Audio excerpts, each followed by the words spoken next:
Volvemos a Palabra de Vida, queridos amigos, y estamos ahora con la doctora María Laura Malespina. Ella es abogada, especialista en bioética, trabaja en la Universidad de Piura. Doctora, bienvenida al programa. A ver, vamos a conversar de un tema que está en el tapete de alguna manera, o cada cierto tiempo en realidad lo ponen en el tapete, y es este tema del aborto terapéutico.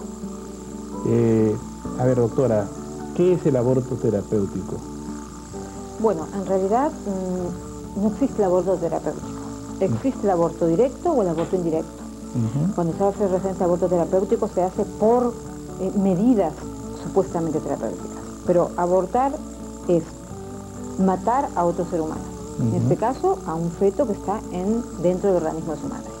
Entonces, cuando se hace referencia al aborto terapéutico, se hace referencia a la supuesta posibilidad de matar a otro ser humano por existir una incompatibilidad, ¿no es cierto?, o un riesgo grave de muerte para la madre.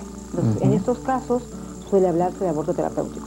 Sin perjuicio de ello, cuando se hace referencia también a este término, no solo se dirige a esta inminencia en la posibilidad de la muerte de la madre, sino también a la posibilidad de que le pudiera generar a la madre secuelas permanentes de tipo físico o psíquico. En esas situaciones también hoy día se empieza a hablar de aborto terapéutico. Claro, entonces lo que originalmente se llamaba aborto terapéutico, hoy en día están tratando de meter una serie de casos, digamos, como dentro de ese paraguas del aborto terapéutico. Por ejemplo, si una madre, por decir algo, digamos, por ejemplo, la llegada de su niño le puede traer algún tipo de trastornos psíquicos como la depresión, o como que pueda, no sé, tener algún tipo de trastorno emocional, muchas veces se dice que eso podría ser un aborto terapéutico.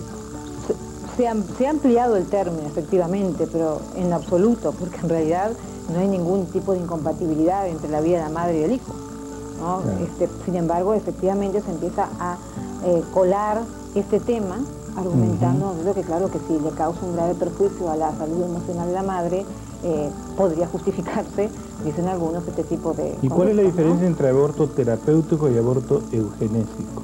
Cuando se habla de aborto eugenésico se hace referencia exclusivamente al tema de la viabilidad o de las anomalías que pudiera traer el niño que se encuentra concebido. Entonces, es el caso de niños que tienen problemas de síndrome de Down, o niños encefálicos, o niños que pudieran tener cualquier tipo de situación que hace que el niño futuro, digamos, cuando nazca, porque mientras está en la madre se lo denomina feto, es un ser humano siempre, una persona siempre, podría complicar, digamos, un desarrollo normal de la vida para los parámetros algunos, ¿no? Bueno, yo creo que para que quede claro, y aunque es algo que quizás es evidente para muchos, pero lamentablemente no para todos, el aborto directo nunca es lícito moralmente, es decir, nunca está permitido matar a un ser humano, ¿no es cierto? El feto, el embrión, o como se le llame en cualquier estadio, es una persona humana. Y los médicos, cuando atienden a una mujer embarazada, tienen en realidad dos pacientes, tienen la vida de la madre y tienen la vida de este feto. Entonces, yo creo que es muy importante que eso nos quede claro, ¿no es así, doctora? Absolutamente, absolutamente. A veces se pone en tela de juicio, de manera equivocada o sesgada, yo creo, el tema del inicio de la vida. La vida inicia en el momento de la concepción, y esto no lo discute nadie porque este es un tema científico. Este es un tema que lo dice la biología, que lo dice la genética, y que por lo tanto nadie discute cuándo inicia la vida. Y el problema, la discusión que suele darse es si esta vida es una persona. Y esto no es un tema de la biología ni de la medicina. Este es un tema que es de la filosofía, en realidad. Que estamos ante un ser humano siempre, siempre. Ahora, que unos quieran decir que es porque reúne determinadas características, pero esto es un absurdo, ¿no es cierto? Porque el cambio sustancial se da cuando óvulos y espermatozoides se unen. A partir de allí ya hay un cambio sustancial, se genera un nuevo ser humano que durante el resto de toda su vida va a conservar exactamente la misma información genética que se produjo en ese momento de la fecundación. Así es, y cuando una persona, por ejemplo, tiene un hijo con síndrome de Down, yo conozco muchas familias que descubren, pues, toda la riqueza y los talentos y digamos, la enorme sensibilidad que tiene este niño y cómo le aporta a la familia, ¿no? Entonces, en realidad no hay ninguna diferencia en asesinarlo antes de nacer o después de nacido, en el caso de, por ejemplo, de un feto que tenga ese problema. En realidad yo creo que este tema del aborto y de las presiones que existen se da que en este momento, como en todos los ámbitos de la vida, hay una suerte de discusión y de visión de la vida. Aquellos que hacen primar lo útil por sobre lo bueno y aquellos que entienden que la persona humana siempre es un bien. Entonces, desde una perspectiva utilitarista, que entiende que la vida solamente vale en la medida que a mí me pueda aportar algo, algo que a mí me interesa que me aporte, entonces de esta visión se justifican este tipo de conductas. Claro, si el niño no reúne aquellas condiciones que yo quisiera que tuvieran, entonces a mí más vale lo útil por sobre lo bueno. Y de ahí al nazismo estamos a un paso, pues. Bueno, es que por eso hablamos de abortos eugenésicos. Digamos, en la Alemania nazi el problema que se daba era el problema de la eugenesia. Estamos a un paso, por supuesto, lamentablemente. Y en términos legales, ¿qué es lo que está detrás de todo esto? Porque cada cierto tiempo pues aparece un congresista que quiere poner sobre la mesa nuevamente el tema del aborto terapéutico. Hay grupos de personas que hacen presión, ONG financiadas por... Bueno, en realidad este tema, hay un punto que me parece importante estar en claro. Abortar, yo estimo que tiene que ser un drama siempre, ¿no es cierto? Pero esto no justifica la conducta nunca de matar a otro ser humano.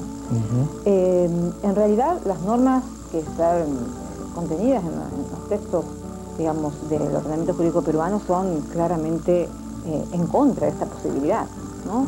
Tanto la Constitución como el Código Civil, como el Código de los Niños y la Familia, consagran el derecho a la vida del concebido desde el mismo momento en que éste existe.